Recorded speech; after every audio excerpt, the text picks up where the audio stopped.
అది authenticate survey అండి, అది రాజ్యాంగపరమైనటువంటిది. కానీ వీళ్ళు చేసినటువంటిది ఏంటంటే సర్వే పేరుతో చేసింది ఏంటి మేడం? ఆ రోజు నేను ఆ ప్రభుత్వంలో ఉన్నప్పుడు సమగ్ర సర్వే మాకేమన్నా ఇచ్చినారా? మేము బీసీ వెల్ఫేర్ లోనే ఉన్నాం కదా. ఆ సర్వే ద్వారా బీసీలకు లేదా ఎస్సీలకు ఎస్టీలకు జనాభా ప్రాతిపదికన మన బడ్జెట్ అలొకేషన్స్ జరిగినాయా? ఒకవేళ బడ్జెట్ అలొకేషన్ జరిగినా గానీ అదొక రూపాయన్ని ఇచ్చిర్రా?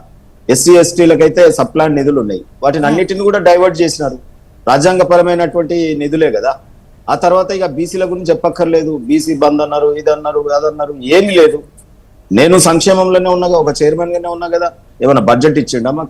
ప్రతి సంవత్సరం 1000 కోట్లు అని ప్రకటించినారు, ఒక్క రూపాయి అని వచ్చిందా? నేనే కదా సాక్షి. ఇప్పుడు శ్రీనివాస్ గారు వాళ్ళు పోయారు, వాళ్ళ మిస్టేక్స్ తోనే వాళ్ళు పోయారు, ఇప్పుడు వాళ్ళ అధికారంలో లేరు.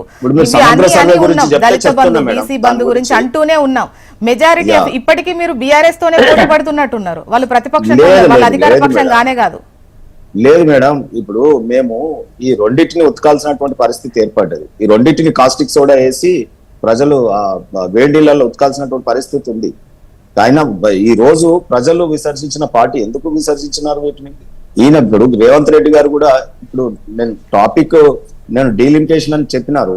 ఈ సర్వే గురించి ఏమో ఇప్పుడు మనం తీసుకున్నాం.